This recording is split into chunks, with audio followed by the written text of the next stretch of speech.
आप चेतन होकर शरीर को उसी सहजता से त्याग सकते हैं जैसे अपने कपड़ों को। शरीर के अंदर और शरीर के बाहर में कोई अंतर नहीं रह जाता। खेल समाप्त हो जाता है। सांस ही बंधन, सांस ही मुक्ति। सद्गुरु बता रहे हैं कि सांस सिर्फ ऑक्सीजन और कार्बन डाइऑक्साइड का आदान प्रदान भर नहीं है, बल्कि उससे कहीं अधिक महत्वपूर्ण है। आखिर कैसे, आइए जानते हैं। सांस सिर्फ ऑक्सीजन और कार्बन डाइऑक्साइड का आदान प्रदान नहीं है। आप जिस तरह के विचारों और भावनाओं से गुजरते हैं, आपकी सांस उसके अनुसार अलग अलग स्वरूप ले लेती है। जब आप क्रोधित, शांत, खुश या उदास होते हैं, तो आपकी सांस में भी उसके अनुसार सूक्ष्म बदलाव होते हैं। आप जिस तरीके से सांस लेते हैं, वैसा ही आप सोचते हैं, और जैसा आप सोचते हैं, उसी तरीके से आप सांस लेते हैं। अपने तन और मन पर कई तरह के काम करने के लिए सांस को साधन के रूप में इस्तेमाल किया जा सकता है।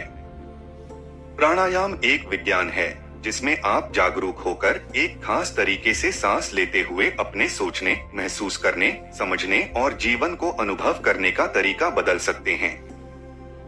अगर मैं आपसे आपकी सांस पर ध्यान देने के लिए कहूँ, जो आजकल लोगों के बीच सबसे आम चलन है, तो आपको लगेगा कि आप अपनी सांस पर ध्यान दे रहे हैं।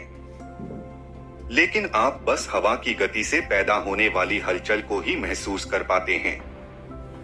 यह कुछ ऐसा ही है कि जब कोई आपके हाथ को छूता है, तो आपको लगता है कि आप दूसरे व्यक्ति के स्पर्श को जानते हैं, लेकिन असल में आप सिर्फ अपने शरीर में पैदा हुए अनुभव को ही जान पाते हैं। आप यह नहीं जानते कि दूसरा व्यक्ति कैसा महसूस करता है। सांस ईश्वर के हाथ की तरह है। आप उसे महसूस नहीं करते। यह हवा से पैदा हुई हलचल नहीं है। जिस सांस का आप अनुभव नहीं कर सकते, उसे कूर्म नाड़ी कहा जाता है। यह वह डोर है जो आपको इस शरीर के साथ बांधती है, एक अखंडित डोर जो आगे खींचती जाती है।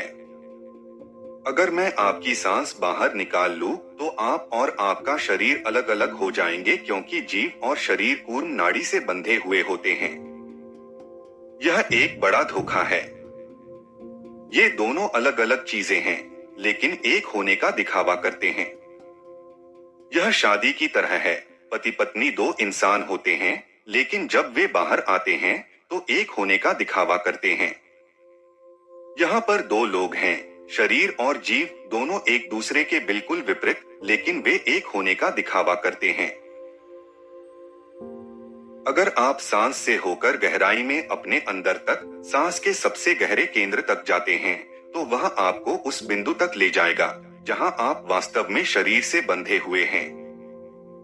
एक बार आपको पता चल जाए कि आप कहां और कैसे बंधे हुए हैं, तो आप अपनी इच्छा से उसे खोल सकते हैं।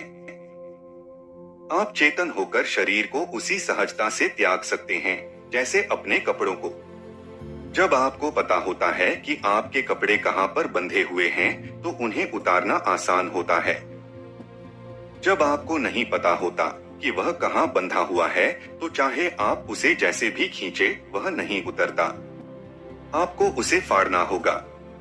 इसी तरह अगर आपको नहीं पता कि आपका शरीर किस जगह आपसे बंधा हुआ है और आप उसे छोड़ना चाहते हैं, तो आपको किसी न किसी रूप में उसे नुकसान पहुंचाना होगा। लेकिन अगर आपको पता हो कि वह कहां बंधा हुआ है, तो आप बड़ी सफाई से एक दूरी से उसे पकड़ सकते हैं। जब आप उसे त्यागना चाहें, तो पूरे होशोहवास में उसे त्याग सकते हैं।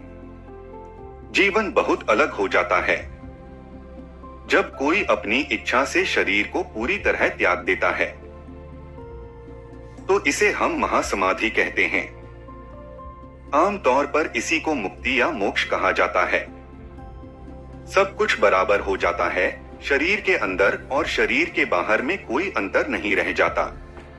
खेल समाप्त हो जाता है। हर योगी को इसकी चाह होती है। चाहे जानबूझकर या अनजाने में, हर इंसान भी इसी दिशा में प्रयास कर रहा है। वह विस्तार करना चाहता है, और यह चरम विस्तार है। बात सिर्फ इतनी है कि वे किस्तों में अनंत की ओर बढ़ रहे हैं, जो एक बहुत लंबी और असंभव प्रक्रिया है। अगर आप 1, 2, 3, 4 गिनते जाएंगे, तो आप एक अंतहीन गणना बनकर रह जाएंगे। आप कभी अनंत तक नहीं पहुंच पाएंगे। जब इंसान इस बात की व्यर्थता समझ जाता है, तो वह स्वाभाविक रूप से अपने अंदर की ओर मुड़ जाता है, ताकि जीवन की प्रक्रिया को शरीर से अलग कर सके।